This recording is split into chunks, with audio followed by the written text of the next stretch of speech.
Okay, welcome back, and this is actually going to be the last section that we're going to be learning about until the final exam.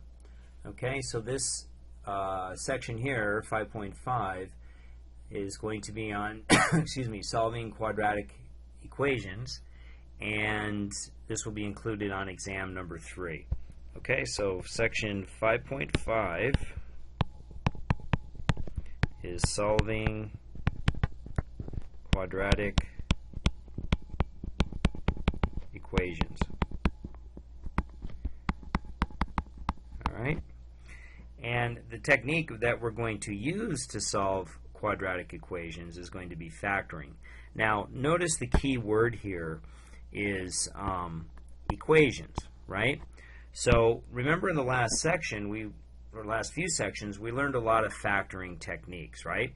So we're going to apply all these factoring techniques, except now it's not an expression, right? You were factoring expressions. Now we're actually going to be factoring equations. So the types of factoring that we've been doing has just been dealing mostly with quadratic equations. So remember, ax squared plus bx plus c, we were factoring things like this, and then also the difference of two squares and so on.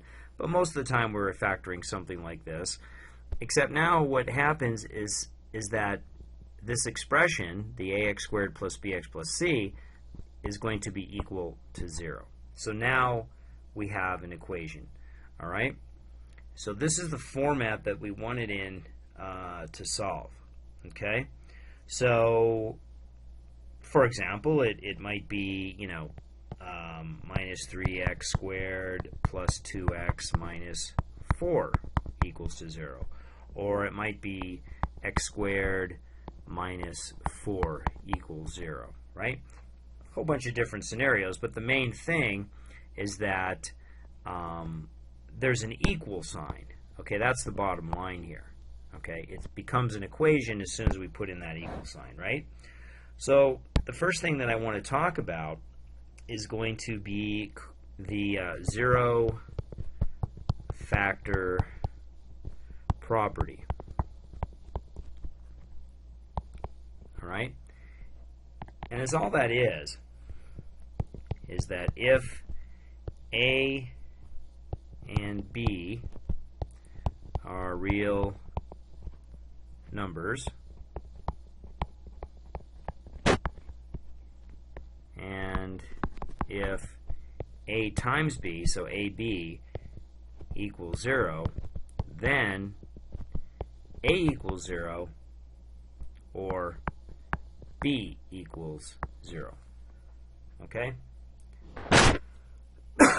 So that should make sense to you, because if A is 0, then 0 times B is still going to be 0. 0 times anything is 0.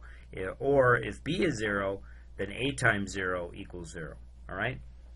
So for example, let's see how this is going to apply to solving these quadratic equations. So I'm going to give you a few equations already in factored form. So for example, 5x times x minus 2, notice this is already factored, equals 0.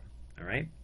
Or I might have 3x minus 1 times x plus 2 equals 0. So again, these are already factored for you. Okay?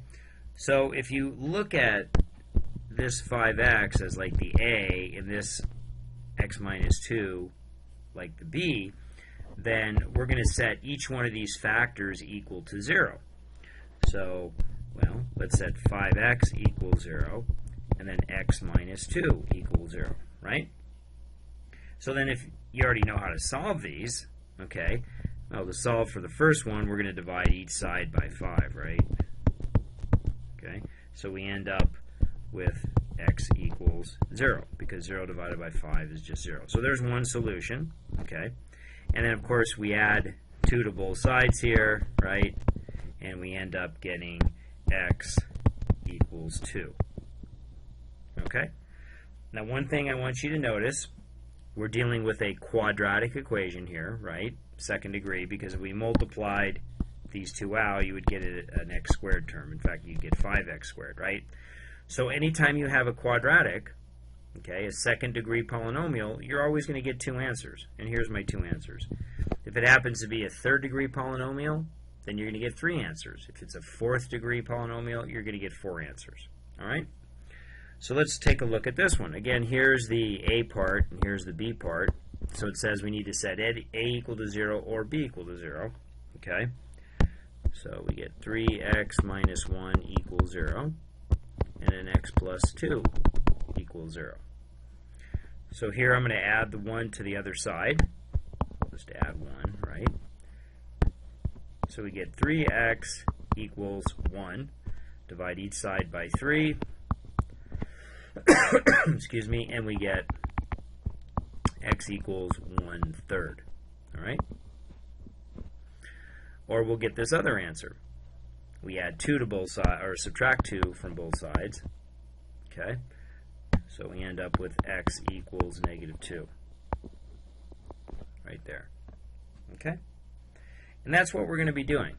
So now let's go ahead and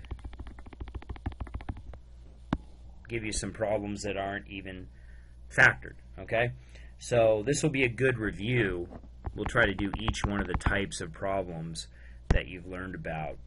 I think the only one we might not, well, we might deal with that one, so I shouldn't say anything. Okay, so let's start out. So usually it'll just say solve, and let's say it's x squared minus 13x plus 12. Okay, and that's equal to 0. So here we have a quadratic equation. Notice that the coefficient here is 1. So remember, when a is equal to 1, we just set up a table and then put down the last value here. Okay, then we'll write down sum, and we're going to write all the factors of 12, so we end up getting a sum of -13. Well, because this is a -13, then both of these products, all right, the product of each value, they're both going to be negative. So -12, -1, -4, -3, -6, -2, and then I believe that's it. So if we take the sum, -12 plus -1, that's -13. Well, there we have it. I mean, of course, we could still do the rest of them, -7, -8.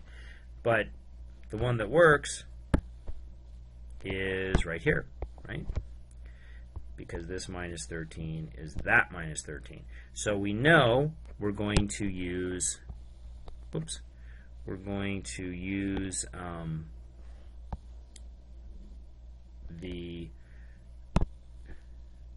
-12 and -1, right? So we write this as the product of two binomials, okay? So it's going to be x, and then -12 and -1. So now we set each factor to 0, so x minus 12 equals 0, x minus 1 equals 0, so x equals 12, or x equals 1. So there's my solutions. And again, you could check your work if you wanted to, okay? And if you have time, I'd always go back and check just to make sure everything is factored correctly and so on. Okay, and you could actually check here to make sure, you know, using the distributive law, if you multiply that out, that should give you this up here, right? Okay, so let's just see if this works. Does 12 squared minus 13 times 12 plus 12, does that equal 0? Well, that's 144, I know. 13 times 12, let me whip out the calculator here and do that. So 13 times 12 is 156, and then plus 12. Does that equal 0? Well, notice 144 plus 12, that actually is 156. So 156 minus 156 does equal 0. Okay? And then over here, let me do up top here. Let's check x equals 1. So 1 squared minus 13 times 1 plus 12, does that equal 0? So that's 1 minus 13 plus 12. Does that equal 0? Well, 1 plus 12 is 13, so 13 minus 13, that equals 0. So we know that 0 equals 0 is correct, right? So this problem was done correctly. Okay? Let's move on to another type of problem. Let's look at, how about this one? So same type of problem, except now a is not equal to 1. So 3x squared plus 14x equals negative 8.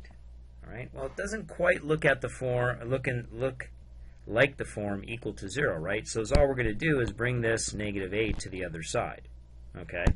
So that's going to be 3x squared plus 14x plus 8 will equal to 0, right? We got to add 8 to both sides. Okay. So now remember, because this is not 1, we're going to look at both of these numbers, put them in a table. So we have 3, we have 8, right? And since the middle term is positive, everything here is going to be positive. So 3 and 1, 1 and 3. Remember, reverse the order. We don't have to reverse the order on the 8. So how about 8 and 1, 4 and 2? Okay? So remember this technique, we're going to multiply the first with the first and the second with the second and then add them up. So this would be 3 times 8 plus 1 times 1, so that's 24 plus 1 is 25. Well, that doesn't give me 14. So then we'll try the next one, 3 times 4 plus 1 times 2. Let's see, 12 plus 2 is 14. So that works. So it looks like this combination are going to be the values. So we write our two binomials equal to 0. Alright, so remember the first two numbers we used are 3 and 1. So that'll just be 3x and then x. Okay? And then what was the 3 multiplied by? Well, then we multiplied the 3 times the 4. So if you used FOIL, it's 3 times the 4 right here, right? Remember, you go inside, or you go first, then you go outside. So this is the outside. This was the first. Okay? It's plus 4. And then, of course, the last one, the other number, is just going to be 2. All right? So we can check that. So let's see. Let's just kind of do this. 3x times x is 3x squared. There we have it. 3x and 4 is 12x. 2 times x is 2x. So 12x and 2x is 14x. And then 2 times 4 is 8. Okay, so let's go through that again. 3x times x is my 3x squared. Okay? Then 3x times 4, that's 12x, right? And then 2 times x is 2x. So 2x plus 12x is my 14x right there. And then 2 times 4 is 8, and there's the 8 right there. So we know that's factored correctly. So now we just set each factor equal to 0. So 3x plus 2 equals 0, and x plus 4 equals 0. So 3x equals negative 2, right? The 2 crosses that bridge, and it becomes a negative on the other side. Then we divide by 3. So x equals negative 2/3, right? And then here, x equals negative 4. So these two are my results. Okay? Again, you can check yourself. You can plug these two numbers back into the original equation and see if you get the correct answer. All right? Another technique that we learned was the difference of two squares, right? So let's say we had x squared minus 4 equals 0. Well, remember this factors to x plus 2, x minus 2. You can see the importance of factoring. You really need to get well versed in factoring to be able to do these. So now we set each factor to 0, so x plus 2 equals 0, x minus 2 equals 0, so x equals negative 2, and x equals 2. So these are both my results. Okay. How about, let's do 16z squared minus 25. So there's the difference of two squares. Okay, because 16 is a perfect square and 25 is a perfect square, and of course any variable to an even exponent is always a perfect square. So we can write this as 4z plus 5 times 4z minus 5. And you might say, well, how do you do that so fast? Well, if you just take the square root of 16, you get 4. There it is, the 4. Take the square root of z squared, you get z, which is right there. And then you take the square root of 25, which is just 5.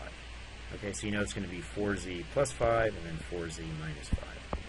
And that equals 0. Set each factor equal to 0. So 4z plus 5 equals 0. 4z minus 5 equals 0. 4z equals negative 5.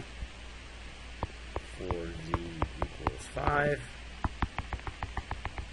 So we're going to divide each side by 4, so z equals minus 5 fourths, and z equals a plus 5 fourths. So here's my two results. Okay. Let's look at this problem. This is an interesting one. So what if I have x cubed minus 7x squared plus 10x equals 0? And you might say, hey, wait a minute, you didn't teach me how to do something that was to the third power. Well, remember, the first technique in factoring is you always want to try to factor out a common factor. Well, here the common factor is actually x. So we can factor out an x. So x times x squared gives me x cubed.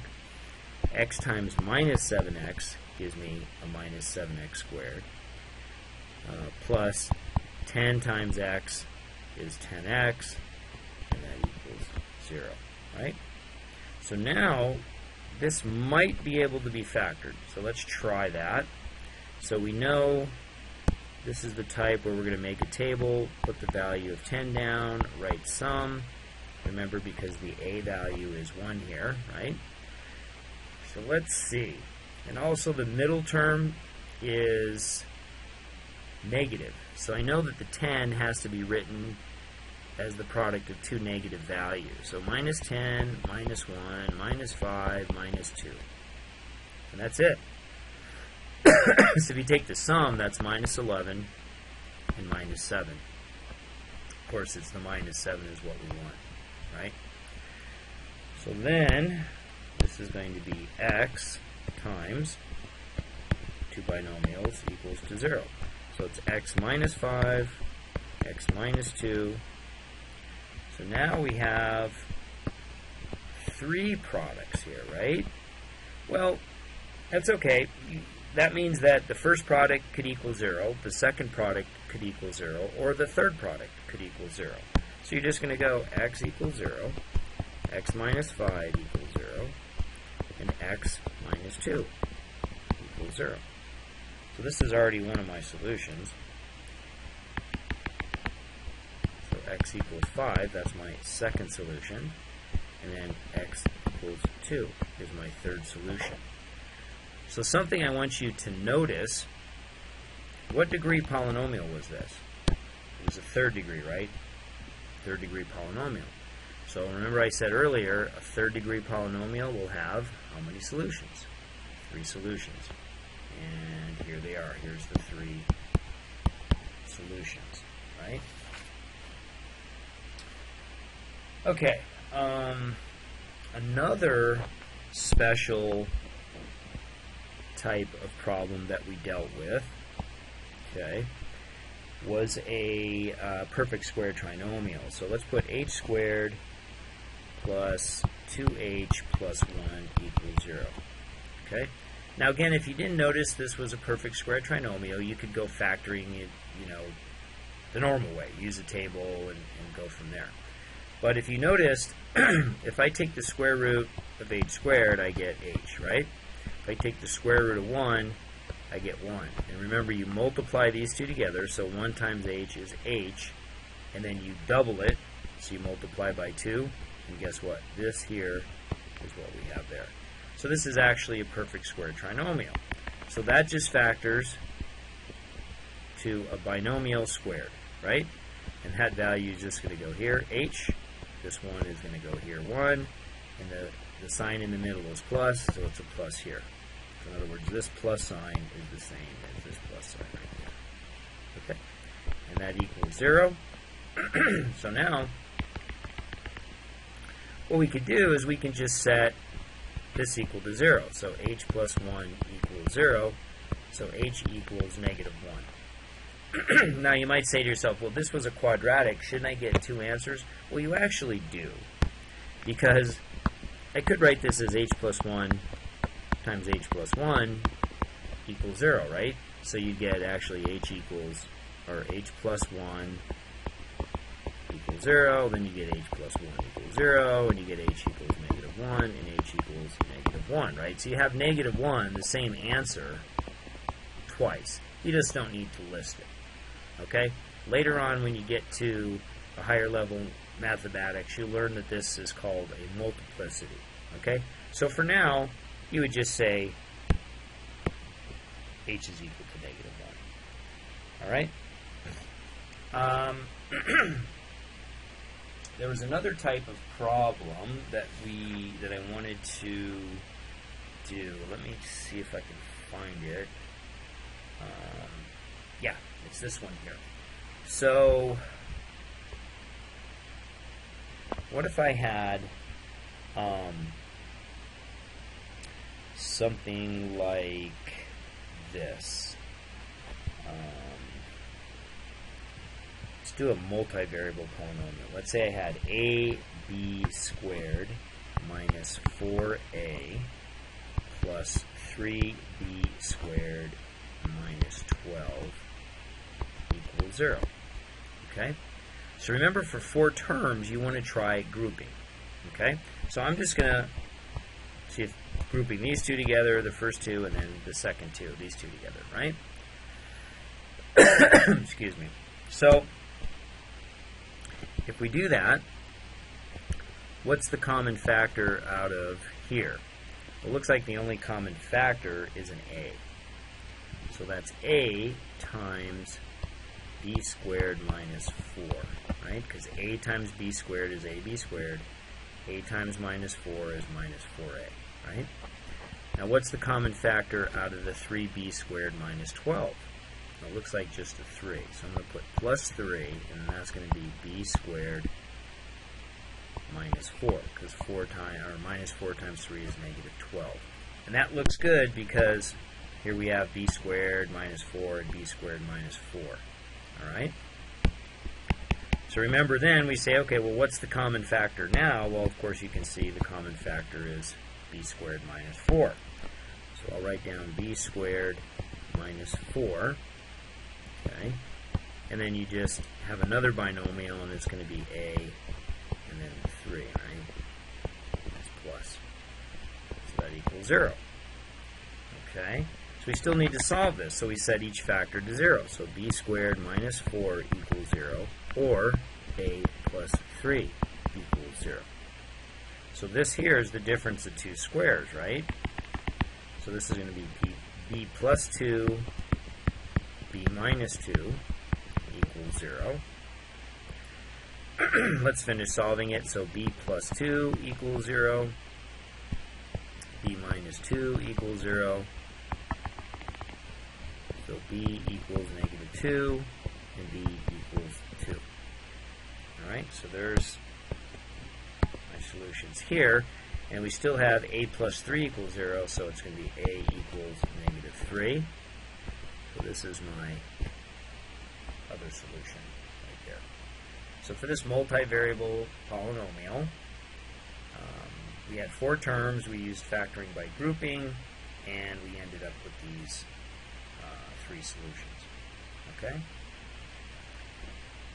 Now, here's another interesting one. If you ended up with, like, let's say, a squared plus 8a plus 3 equals to 0, let's say. Right? You tried to factor this. Well, the coefficient here is 1, so the only options we have is just 3 and then the sum. Well, 3 is just 3 and 1, right? And the sum is 4. So there is nothing we can factor here. Okay?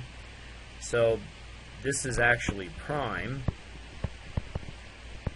Okay? So if it ends up being prime, which most likely you won't run into, we're just going to leave it as that. We'll say that it's prime. We can't factor it, and you don't know any other technique. At this point in time in math, there will be other techniques you will be able to use to solve this. But for now, if you end up with something prime equals to 0, we're just going to say that there's no solution on this. Okay? Even though later on you'll find out that there is, but you probably won't even encounter a problem like this for solving a quadratic. Alright? So let's do, let's see, what else can we do? Oh, here's one. How about kind of a simple problem? What if I just had x squared equals 5x? Again, you want to put it in the form ax squared plus bx plus c equals 0. So I'm going to take this 5x, bring it to this side. Alright? So this is going to be x squared minus 5x equals 0. Take out the common factor of x, so x times x minus 5. Alright? Because x times x is x squared, x times minus 5 is minus 5x, right? Now we're going to set, let me work over here, we're going to set each factor to 0. So x equals 0, and x minus 5 equals 0, right? So here's one solution, x equals 0, and then bring the 5 to the other side, so x equals 5. That's the other solution, right? Oh, let's see.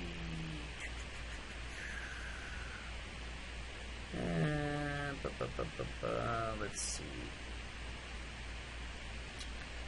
What if we do a couple more?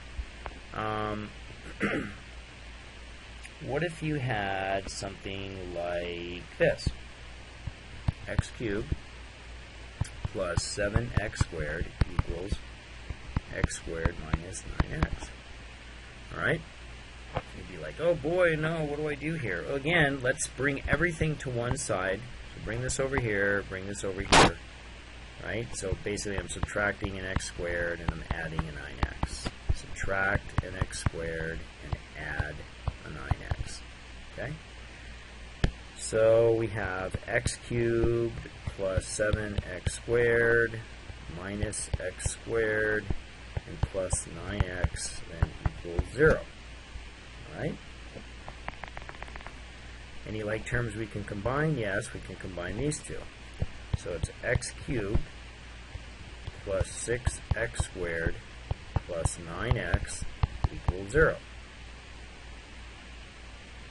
Alright, again, it doesn't look like a quadratic, it's actually a cubic equation, but there is a common factor of x. So I'm going to take out an x times x squared plus 6x plus 9 equals 0. Okay? Let's see here. I just recognized something. This is a perfect square, and this is a perfect square. So if I take the square root of 9, I get 3. I take the square root of x squared, I get x. So 3 times x is 3x, and double it, 6x. So that's actually a perfect square trinomial. So this is a perfect square trinomial. Again, if you didn't recognize that, you would just come over here, use your table, put 9 there, put the sum, and you'd end up with 9 and 1, and then 3 and 3, and you can see that 9 and 1 is 10, 3 plus 3 is 6, so you'd actually have x plus 3, right, equals 0, which is x plus 3 squared equals 0, right?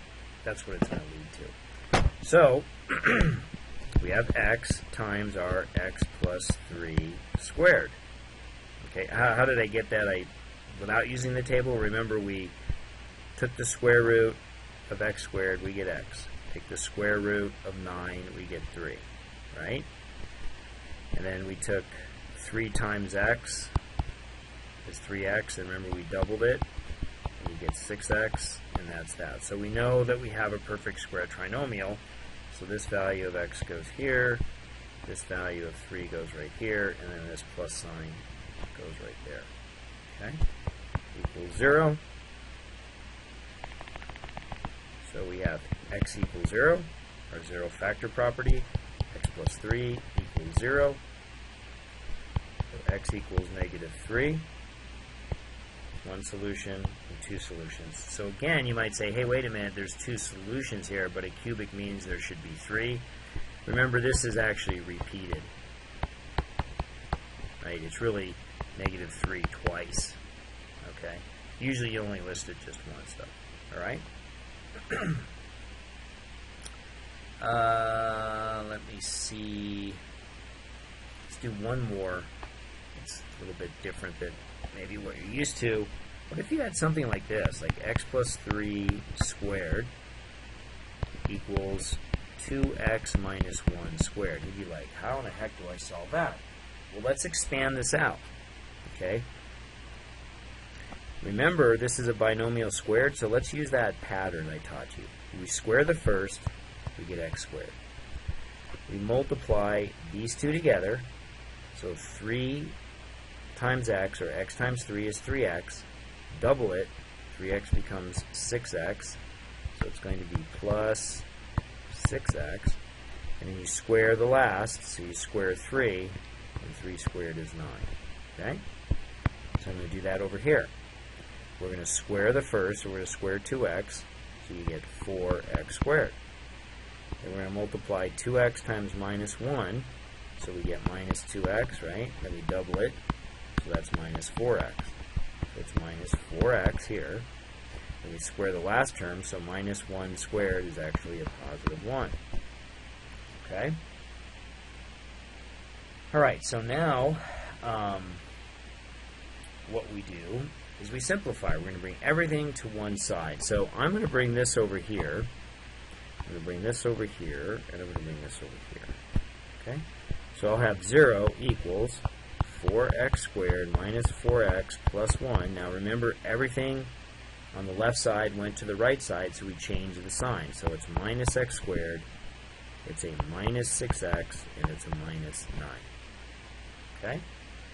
So 0 equals, let's collect like terms. So 4x squared and a minus x squared is 3x squared. Okay, so we're done with that. A minus 4x and a minus 6x is a minus 10x. Okay, so we're done with those. And then a positive 1 subtract 9 is going to be a negative 8. Okay, so now we have 0 equals 3x squared minus 10x subtract 8. Okay, so this is a situation we're going to need to use a table. We put 3 down and minus 8 down. So 3 is going to be 3 and 1, 1 and 3. Negative 8 is going to be minus 8 and 1, minus 4 and 2. Okay. So let's see. We're trying to get a negative 10, and I can see it right here. I can see that it's going to be these two. How did I see that? Well, 3 times minus 4 plus 1 times 2. I just did the math in my head. 3 times minus 4 is minus 12, and 1 times 2 is 2, and minus 12 plus 2 is negative 10. Now what if you happen, and this minus 10 right here is minus 10. Now what if you happen to write this as a 4 and a negative 2? Well, you would have ended up with a positive 10, and you just would have had to reverse the sign. So the positive 4 becomes a minus 4, and then the minus 2 becomes a plus 2. All right? Remember, that all works out for you. So we have these two binomials. So we have 0 equals 3x and x. And what was the 3 multiplied by? A minus 4. So this will be minus 4. And the other one is a plus 2. So now I set each factor to 0. So 3x plus 2 equals 0. X minus 4 equals 0. So 3x equals negative 2. Right? We're bringing the 2 to the other side. And then x equals 4. So there's one solution. So now I'm going to divide by 3. Right? So we end up with x equals minus 2/3. So there's my next solution. So it's going to be minus 2/3 and 4. Alright? So that's how you solve quadratic equations, by factoring. Alright? Just go ahead and factor, and those factors will be equal to 0, so you set each factor equal to 0, and then you solve each factor just using basic algebra, and you'll end up getting your solution.